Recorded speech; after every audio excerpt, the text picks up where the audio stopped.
Assalamualaikum warahmatullahi wabarakatuh. Salam sejahtera buat sobat sobter dimanapun berada.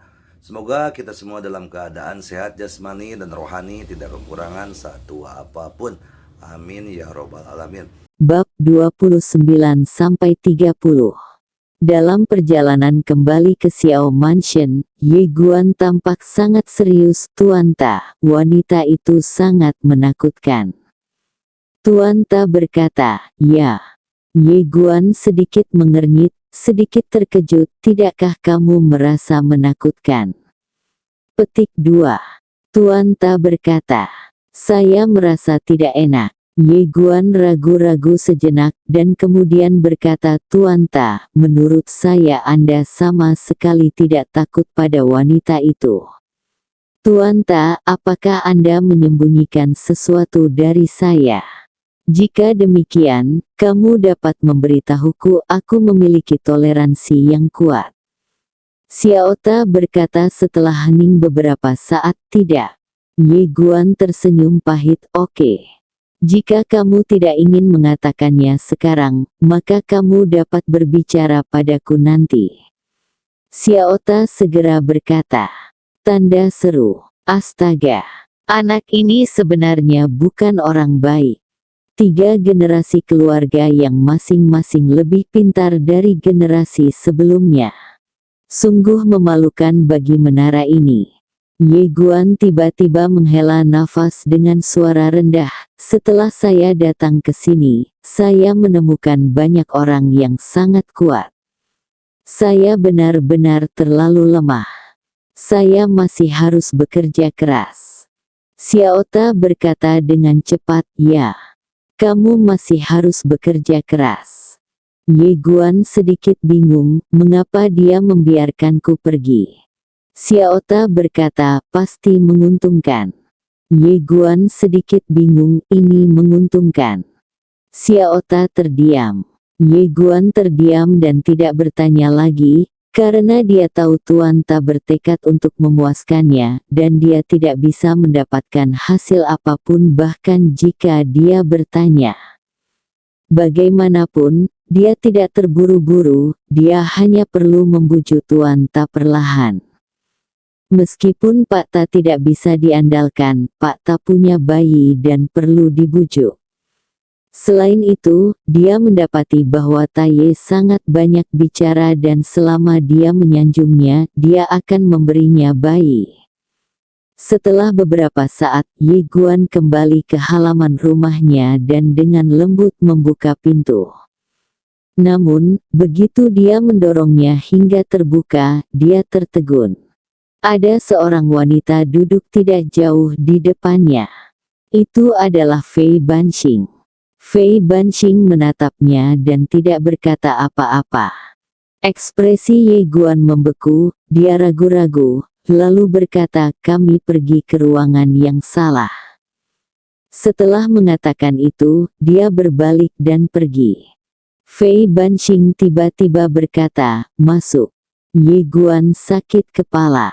Dia berbalik dan masuk ke kamar, lalu menutup pintu dan melepas pakaian malamnya.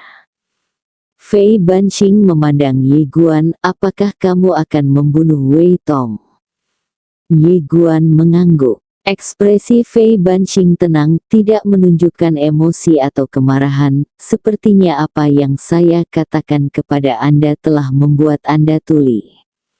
Ye Guan berkata dengan cepat, guru, tidak ada yang tahu bahwa saya tiba-tiba melakukannya.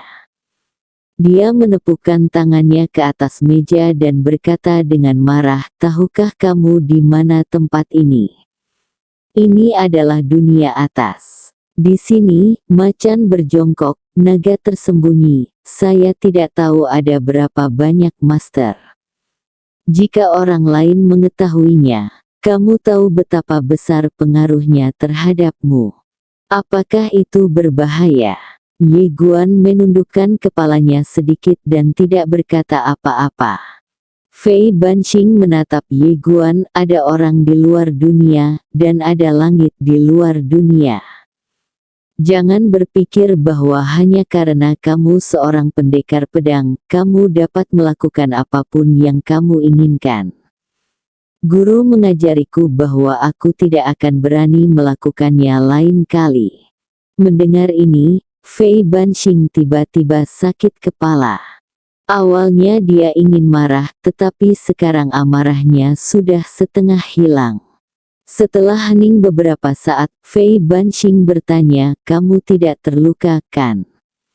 Ye Guan menggelengkan kepalanya, "Tidak." Fei Banxing menatap Ye Guan dengan ekspresi rumit, "Istirahatlah." Dia meletakkan botol giok putih, lalu bangun dan pergi. Ye Guan buru-buru bertanya, "Guru, apa ini?" Fei Banxing berkata, "Setelah meminum ramuan tingkat surga berkualitas tinggi, itu dapat meningkatkan kekuatan Anda setidaknya 30% dalam waktu setengah jam, dengan efek samping yang relatif kecil." Ye Guan ragu-ragu. Setelah beberapa saat dan saat dia hendak menolak, Fei Banxing sudah meninggalkan ruangan. Ye Guan segera mengambil obat mujarab itu dan mengusirnya. Dia berjalan ke arah Fei Banxing dan hendak berbicara ketika Fei Banxing tiba-tiba berkata, "Jika kamu berani membayarku kembali, aku akan memukulmu. Saya akan menerimanya sebagai hadiah dari instruktur." Fei Banxing berkata dengan lembut, "Sama seperti Xiao Jia, kamu bisa memanggilku guru." Ye Guan ragu-ragu, lalu mengangguk, "Guru." Fei Banxing menatap Ye Guan.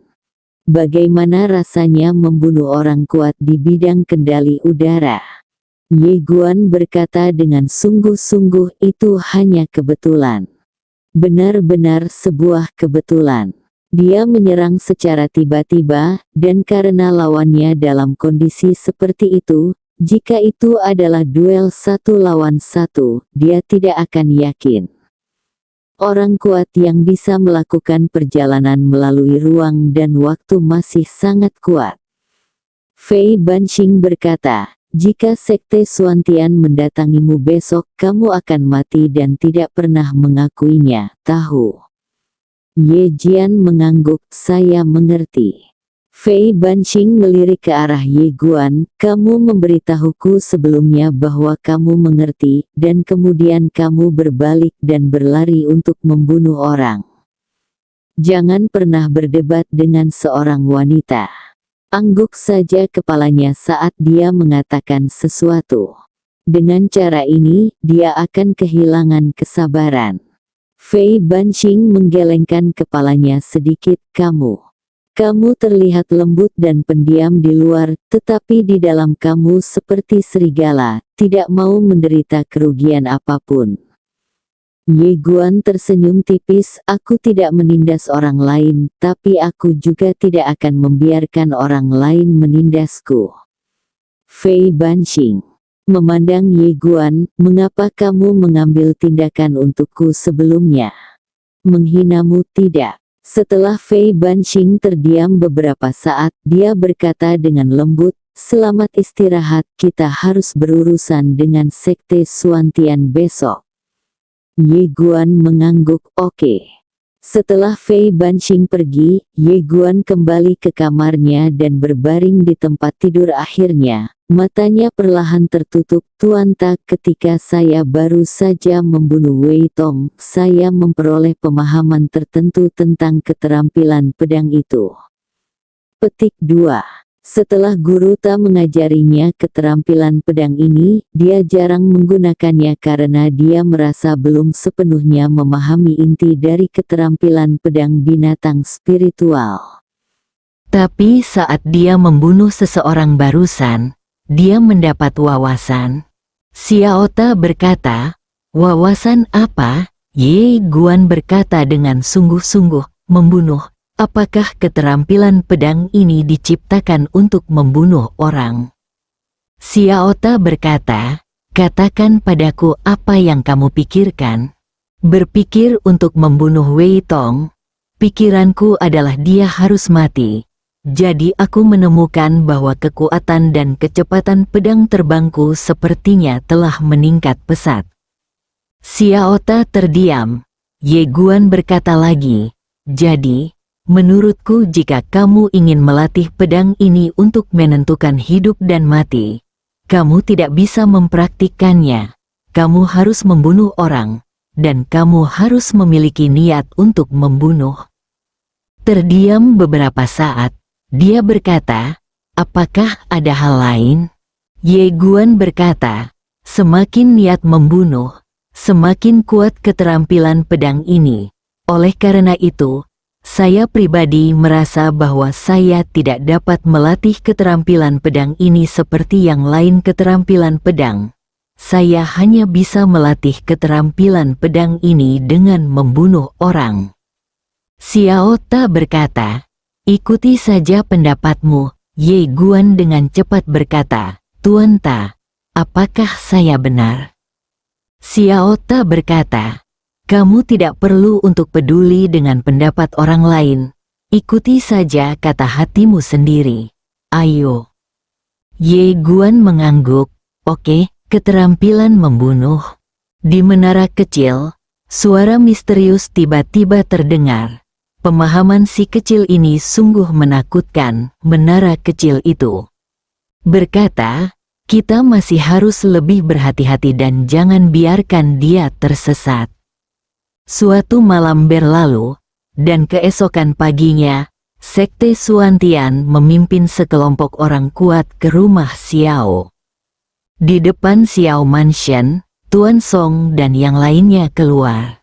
Pemimpin Sekte Xuantian adalah pria paruh baya yang berada di gerbang kota. Ketika dia melihat pria paruh baya ini, Fei Banxing berkata dengan tenang, Lu Lian, ku dengar Wei Tong sudah mati, sungguh memuaskan, selamat. Lu Lian menatap Fei Banxing, kamu berhasil. Fei Banxing berkata sambil tersenyum, di mana buktinya? Lu Lian berkata sambil tersenyum, Fei Banxing, apakah kamu tahu apa yang kamu lakukan? Ini memprovokasi Sekte Xuantian kita. Fei Banxing mencibir, saya sangat takut. Setelah mendengar ini, wajah Lu Lian tiba-tiba menjadi sangat suram. Saat ini, Xiao San keluar dan berkata dengan suara yang dalam, Lu Lian, Wei Tong adalah orang kuat di alam kontrol langit. Menurutmu siapa di antara kita yang bisa membunuhnya secara diam-diam? Xiao San menambahkan, dan, sejauh yang saya tahu, orang yang membunuhnya adalah seorang pendekar pedang. Hanya orang-orang di dunia bawah yang tahu bahwa Ye Guan adalah seorang kultivator pedang. Dan orang-orang di Akademi Guangxuan ini secara alami tidak akan mengungkapkan identitasnya sebagai seorang kultivator pedang. Xiao San memandang Lu Liang. Ada sesuatu yang mencurigakan tentang masalah ini. Saya sarankan Anda pergi dan menyelidikinya. Lu Liang terkekeh. Sejak Sekte Xuantian kami datang ke sini. Kami hanya memiliki konflik dengan Akademi Nanzu Guangxuan. Ada konflik pada siang hari. Penatua Wei Tong terbunuh di tengah malam. Siapa lagi dia selain Akademi Nanshan Guangxuan? Xiao San berkata dengan tenang, Lu Lian, apakah kamu punya bukti? Lu Lian menatap langsung ke arah Xiao San. Tidak. Aku curiga. Xiao San menggelengkan kepalanya. Lu Lian, kamu adalah seorang penatua. Mengapa kamu begitu tidak bertanggung jawab? Tidak ada bukti. Apa yang kamu bicarakan di sini? Dan melihat ke arah Fei Banxing. Setelah beberapa saat, dia tiba-tiba tersenyum dan berkata, di dunia atas berangin. Beritahu murid-muridmu untuk berhati-hati dan jangan sampai mati tertiup angin. Kiri, setelah Lu Lian dan yang lainnya pergi, Xiao San berbalik dan melirik ke arah Fei Banxing dan yang lainnya. Apakah orang-orang ini benar-benar yang membunuhnya? Pada saat ini, Tuan Song tiba-tiba melihat ke arah Ye Guan dan yang lainnya. Selama periode ini, kamu harus berlatih keras di Xiao Mansion.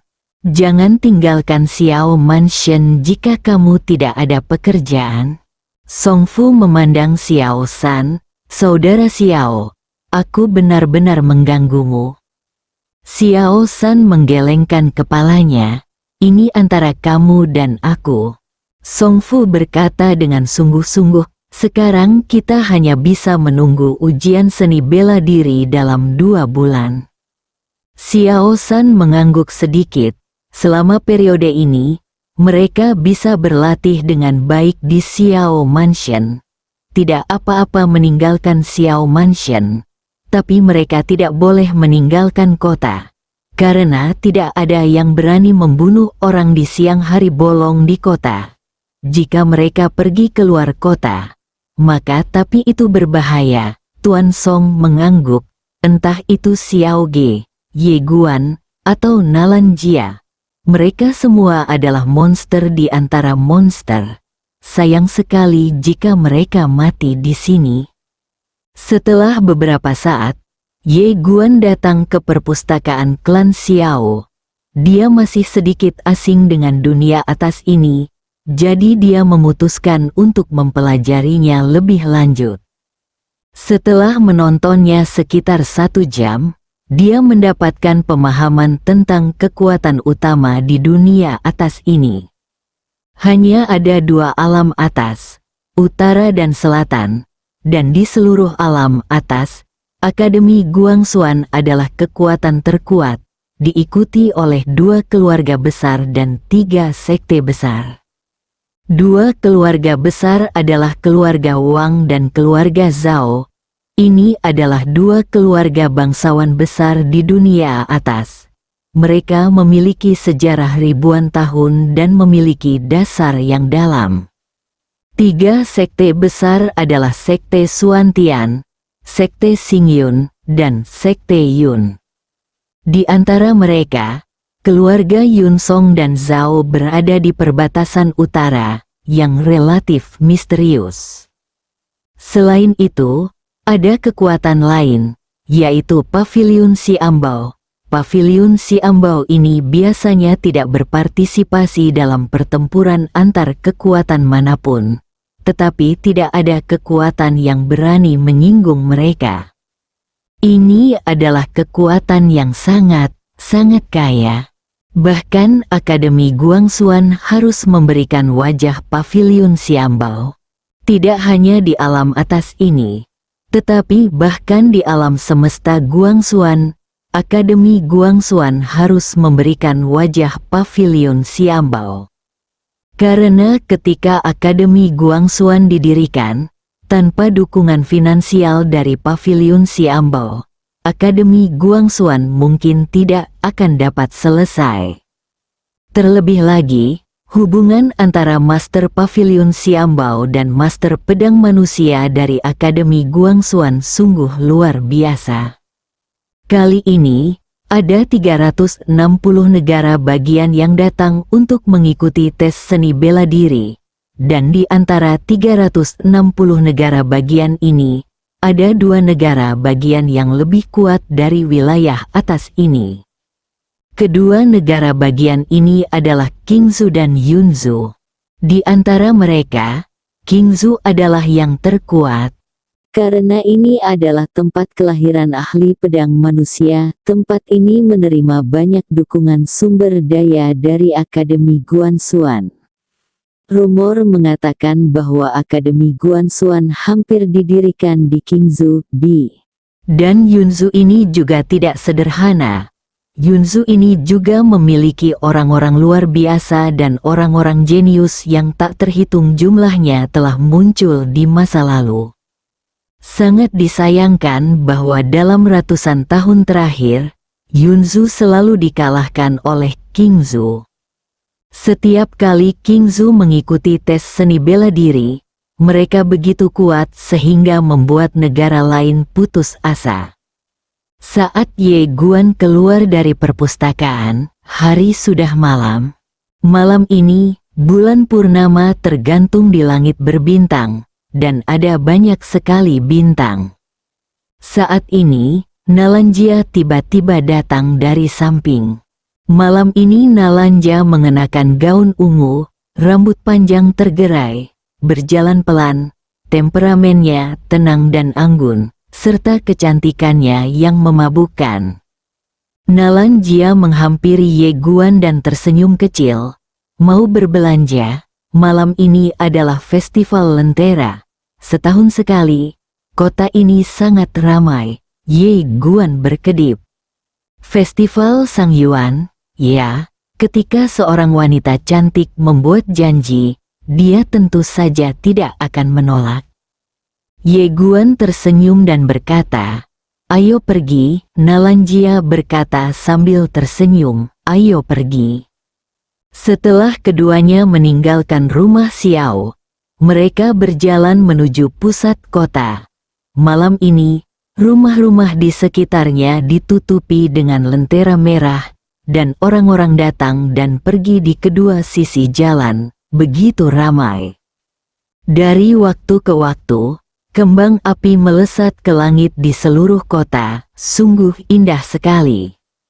Festival Sang Yuan ini didirikan oleh penguasa Paviliun Xiambao tahun itu dan berlanjut hingga hari ini. Keduanya berjalan perlahan di jalan. Nalanja melihat sekeliling dan berkata sambil tersenyum, "Saya suka bau kembang api seperti ini." Ye Guan mengangguk. "Saya juga menyukainya." Nalanja berkata dengan lembut, "Saya mendengar bahwa semakin kuat seseorang, semakin kesepian mereka.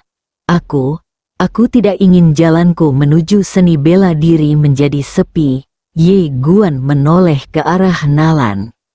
"Jia, jalan menuju seni bela diri memang sepi. Xiao Jia, apakah kamu bersedia berjalan bersamaku?" Jia menoleh, melihat ke arah Ye Guan. Ye Guan tersenyum tipis. "Kuharap kita bisa pergi bersama. Jika kita selalu tak terkalahkan, maka kita akan tak terkalahkan sampai selamanya.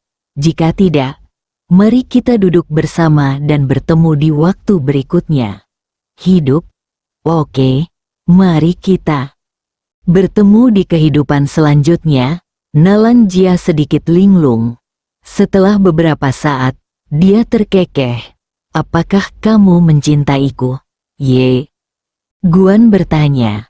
"Apakah kamu mencintaiku?" Nalanja menggelengkan kepalanya. "Aku tidak tahu." Dia berhenti, lalu berkata, "Aku belum pernah jatuh cinta, dan aku tidak tahu apa itu cinta. Namun, aku merasa sangat bahagia bersamamu. Apakah ini dianggap cinta?" Lalu menggelengkan kepalanya. "Aku juga belum pernah jatuh cinta. Namun, aku merasakan hal yang sama denganmu, dan aku juga sangat senang bersamamu." Sudut mulut Nalanja sedikit terangkat. Ye Guan tersenyum dan berkata, "Mungkin kita semua menyukainya. Mungkin kita tidak menyukainya. Sudahlah, pokoknya, berbahagialah." Nalanja mengangguk. "Aku setuju." Saat itu, seorang pria berbaju putih tiba-tiba menghampiri Nalanja. Pria berbaju putih itu membungkuk sedikit dan berkata sambil tersenyum, "Gadis ini, saya Wang Yuan dari keluarga Wang. Saat pertama kali melihatnya, saya merasa dia seperti makhluk abadi yang diturunkan dari dunia fana, dan saya tiba-tiba jatuh cinta padanya. Aku tidak mengenalnya." Nalanja tiba-tiba, dia meraih tangan Ye Guan dan menatap langsung ke arah Wang Yun. "Tidak bisakah kamu melihat bahwa kita adalah pasangan?" Ekspresi Wang Yun membeku saat mendengar kata-kata Nalanja. Keluarga Wang itu adalah salah satu dari dua keluarga besar di dunia atas. Apalagi dia masih putra mahkota, selama bertahun-tahun, tidak ada wanita yang dikejarnya yang mampu menolaknya. Mengapa? Kaya, punya hak, miliki kekuatan. Malam ini adalah festival Lentera, dan dia keluar khusus untuk berburu. Dan sekarang, dia melihat Nalanjia. Saat dia melihatnya, dia tertawa. Wanita cantik seperti itu benar-benar merupakan anugerah dari Tuhan untuk Wang Yuannya. Tapi saat ini, wanita di depannya menolaknya. Namun, itu membuatnya semakin tertarik. Bagi pria, wanita yang memiliki rasa penaklukan akan lebih bersenang-senang. Wang Yuan tidak marah setelah ditolak oleh Nalanjia. Dia tersenyum tipis dan berkata, "Gadis ini tidak punya niat lain. Aku hanya ingin mengenalnya. Aku." Ye Guan tiba-tiba tertawa dan berkata, "Dia tidak marah. Aku tidak ingin aku mengenalmu."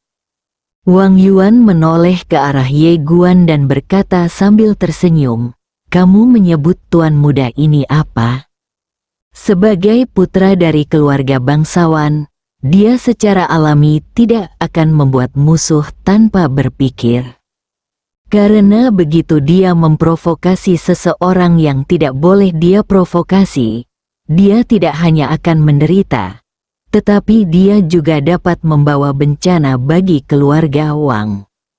Meski kemungkinan ini sangat kecil, tapi dia masih sangat berhati-hati. Jika dia anggota keluarga kaya, maka dia akan mengubah musuhnya menjadi teman. Jika tidak, maka dia akan menikamnya dari belakang. Ye memandang Wang Yuan dan berkata sambil tersenyum, "Tebak." Mendengar ini, mata Wang Yuan sedikit menyipit, tapi senyumannya tetap sama. Ye Guan menatap Wang Yuan, "Kami tidak ingin diganggu lagi." Setelah mengatakan itu, dia menarik Nalanjia dan pergi. Wang Yuan tiba tertawa dan berkata, "Menarik, sangat menarik, dia benar-benar mengancam saya. Ayo, dalam waktu setengah jam, saya ingin mengetahui semua informasi tentang orang ini." Cahaya dingin muncul di mata Wang Yuan. Di kejauhan, Ye Guan dan Nalanjia berjalan bergandengan tangan menuju kejauhan. Nalanjia tidak melepaskannya. Ye Guan tentu saja tidak akan melepaskannya. Sangat alami, Nalanjia tiba-tiba berkata, "Saya merasakan niat membunuh Anda." Ye Guan sedikit mengangguk. "Jika itu saya, ketika saya melihat seorang wanita dengan seorang pria di sebelah saya tidak akan mengambil inisiatif untuk memulai percakapan, karena ini dia tidak menghormati wanita ini atau pria ini. Tapi dia melakukan ini." Nalanjia menoleh ke arah Ye Guan, "Maukah kamu mengambil inisiatif untuk mengobrol dengan wanita itu?"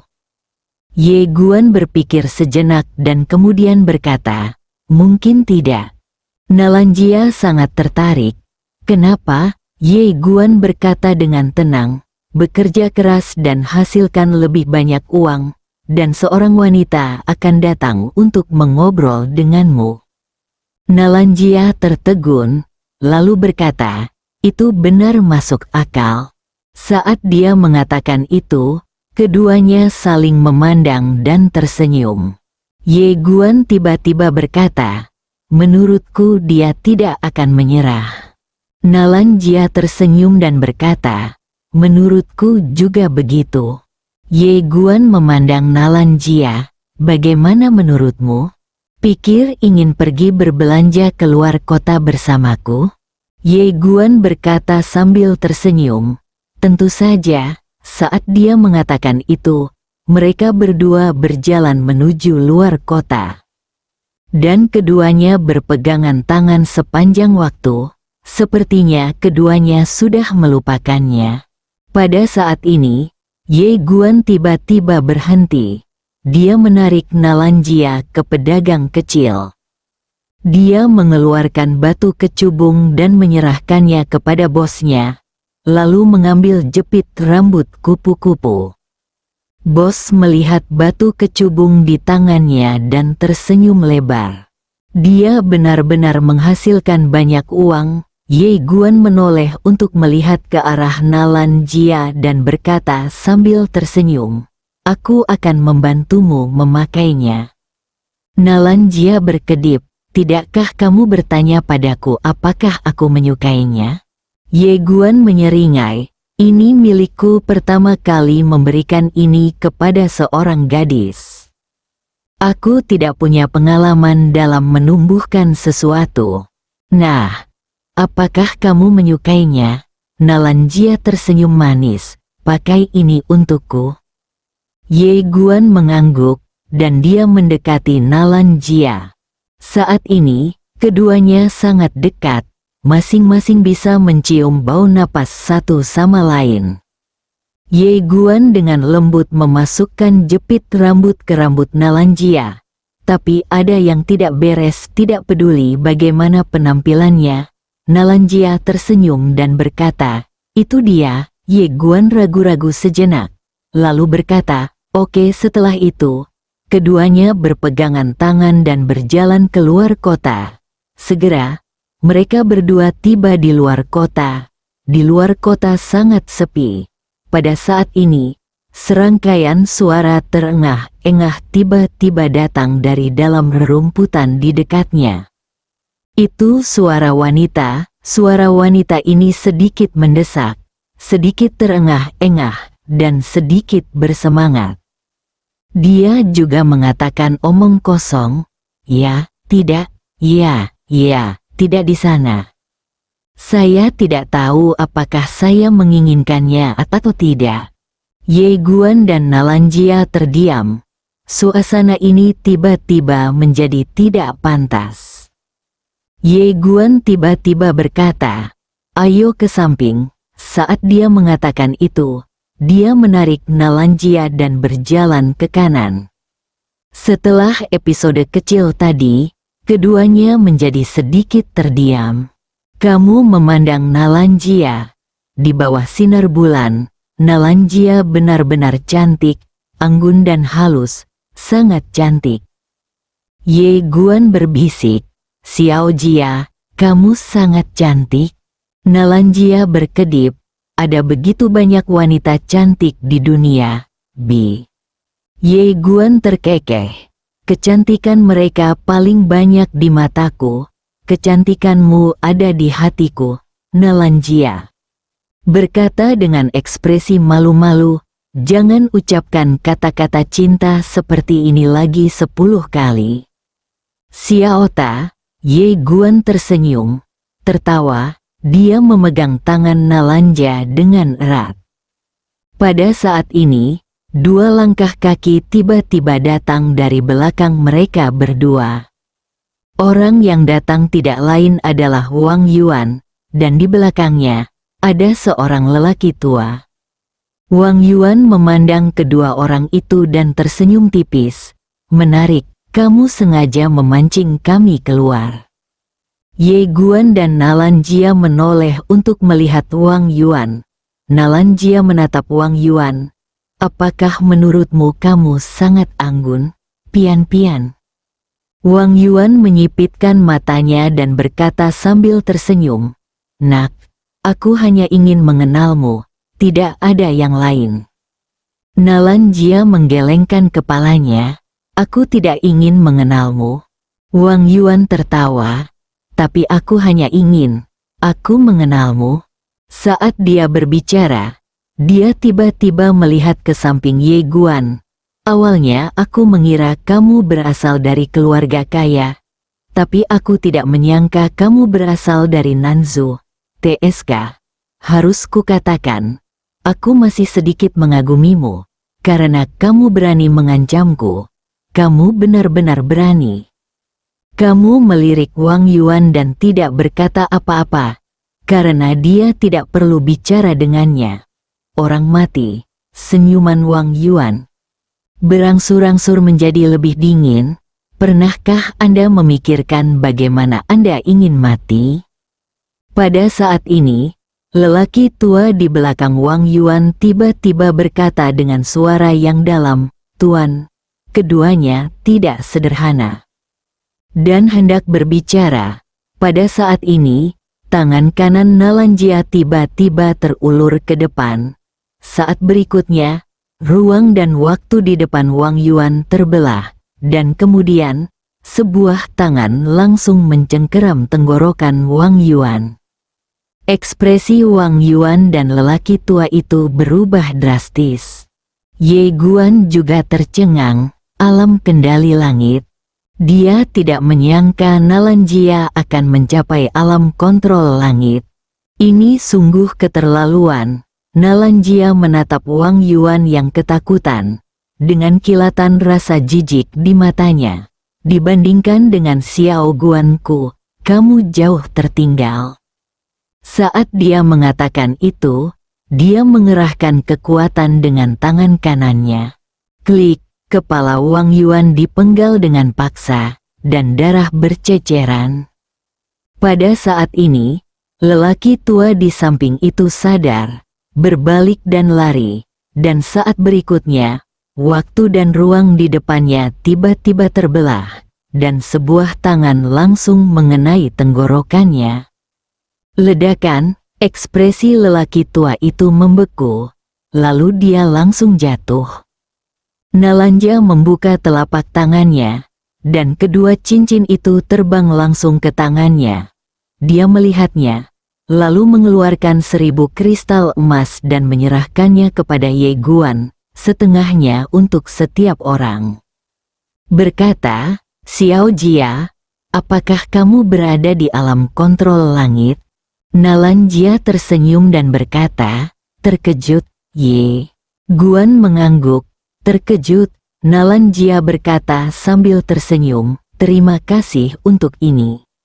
Sedikit bingung, Nalanjia tersenyum dan berkata, "Terima kasih atas keterampilan tingkat keabadian Anda. Jika bukan karena keterampilan tingkat keabadian Anda, saya tidak akan bisa meningkatkan." Keterampilan tingkat keabadian begitu cepat. Ye Guan tiba-tiba menyadari bahwa dia hampir melupakan teknik tingkat abadi ini. Keterampilan tingkat keabadian yang dikombinasikan dengan fisik khusus Nalanjia seperti curang. Nalanjia tersenyum dan berkata, "Ayo pergi." Ye Guan mengangguk, "Oke." Tidak lama setelah keduanya pergi, seorang lelaki tua tiba-tiba muncul di tempat kejadian. Ketika dia melihat mayat Wang Yuan dan lelaki tua itu, wajahnya tiba-tiba menjadi gelap. Pada saat ini, seorang pria paruh baya tiba-tiba muncul di tempat kejadian. Orang ini tidak lain adalah Wang Qi, kepala keluarga Wang saat ini. Wang Qi melihat mayat Wang Yuan di depannya. Yu Kongjing, orang tua itu, mengangguk. Orang yang membunuhnya adalah Yu Kongjing. Wang Qi melihat mayat Wang Yuan di depannya. Qi tiba-tiba berkata, "Tunggu." Orang tua itu memandang ke arah Wang Qi, yang berkata dengan tenang, "Ujian seni bela diri akan segera datang. Selama periode ini, para jenius dan monster dari semua negara bagian besar akan datang ke Sangcheng satu demi satu. Saat ini, Sangcheng ini, kota ini sangat tidak nyaman." Dia memandang lelaki tua itu dan berkata, "Karena pihak lain berani membunuh anggota keluarga Wang saya, itu membuktikan bahwa mereka tidak takut dengan keluarga Wang saya." Orang tua itu berkata dengan suara yang dalam, "Apa maksud sang patriark?" Wang Qi berkata, "Periksa. Tetapi setelah Anda mengetahuinya, jangan bertindak gegabah." Orang tua itu mengangguk, dimengerti. Dia ragu-ragu sejenak, lalu menatap Wang Yuan, mereka berdua. Wang Qi tampak tenang. "Bawa kembali ke Tetua Agung." Inilah yang terjadi jika dia tidak melakukannya, disiplinkan dia dengan baik. Orang tua itu berkata dengan sungguh-sungguh, jika Penatua Agung melihatnya, dia akan membalas dendam dengan cara apapun. Wang Qi melirik orang tua itu, kalau begitu biarkan dia. Setelah mengatakan itu, dia berbalik dan pergi. Orang tua itu terdiam. Jelas sekali, pemimpin klan ini ingin membunuh seseorang dengan pisau pinjaman. Setelah Ye Guan dan Nalanjia kembali ke Xiao Mansion, mereka kembali ke kamar masing-masing. Setelah kembali ke kamar, Ye Guan duduk bersila. Dia mengeluarkan setumpuk kristal emas dan kemudian menjalankan teknik pikiran tingkat abadi. Berlari ke alam jiwa, faktanya, ketika dia berada di Akademi Guangxuan, dia telah mencapai puncak alam Tongyu dan hanya berjarak setengah langkah dari alam jiwa ilahi. Namun, dia masih belum berlari ke alam jiwa ilahi pada saat itu. Karena dia ingin mencapai batas akhir dari satu alam sebelum berlari ke alam berikutnya. Dan sekarang, dia merasa waktunya telah tiba. Budidaya membutuhkan uang, dalam waktu singkat, dia telah mengonsumsi ribuan kristal emas. Ini terutama karena teknik tingkat keabadian ini terlalu menantang surga. Aura Ye Guan melonjak dengan liar, dan pada saat ini, jiwanya juga menerima peningkatan besar. 1 jam kemudian, dia mengonsumsi 3000 kristal emas. Saat ini, auranya juga mencapai puncaknya, setengah jam berlalu, dan setelah mengonsumsi lebih dari 2000 kristal emas, dia tiba-tiba membuka matanya, dan aliran udara keruh perlahan keluar dari mulutnya. Saat ini, dia berkeringat banyak, tetapi seluruh tubuhnya terasa sangat nyaman. Alam jiwa ilahi, pada saat ini, dia merasa kesadarannya sangat sensitif dan dia dapat dengan jelas merasakan seekor semut di dalam ruangan. Merasakan adegan ini, Ye Guan sedikit mengangkat sudut mulutnya. Jika dia memegang pedang sekarang, itu pasti akan lebih kuat. Karena pengendalian pedang berhubungan dengan kekuatan jiwa. Jika dia menambahkan niat pedang, dia sekarang benar-benar yakin bahwa dia dapat dengan mudah membunuh orang kuat dengan air di alam kendali udara. Karena pedangnya sangat cepat, seolah memikirkan sesuatu, Ye Guan menunduk dan melihat naring miliknya. Ada kurang dari 2000 kristal emas yang tersisa di naring. Melihat adegan ini, Ye Guan tersenyum pahit. Saya harus mengatakan bahwa latihan ini sangat mahal. Semakin tinggi Anda pergi, semakin banyak uang yang Anda keluarkan. Orang biasa tidak mampu untuk berlatih sama sekali. Saat ini, Ye Guan tiba-tiba berkata, "Tuan Ta, apakah Anda di sana?" Xiao Ta berkata, "Apa yang harus dilakukan?" Ye Guan ragu-ragu sejenak, lalu berkata, apakah ini nyaman bagi Anda? Aku akan meminjam sejumlah uang darimu." Xiao Ta berkata, "Tidak ada uang." Ye Guan berkata dengan serius, "Aku meminjam dan melunasinya." Xiao Ta berkata, "Aku benar-benar tidak punya uang. Aku terluka parah sekarang. Aku akan membukakan dunia untukmu." Ya. Ye Guan berpikir sejenak, lalu berkata, "Apakah kamu punya harta? Saya akan menjualnya untuk sejumlah uang." Xiao Ta berkata, "Tidak." Xiao Ta berkata, "Kamu bisa mengambilnya." Ye Guan tertegun. Xiao Ta melanjutkan, "Jika Anda memiliki beban psikologis, Anda dapat belajar dari Anda. Tirulah seseorang. Dia memiliki cara untuk memanggil penegak hukum penangkapan ikan, dan menggunakan metode ini untuk merampok, tanpa beban psikologis apapun, bersambung.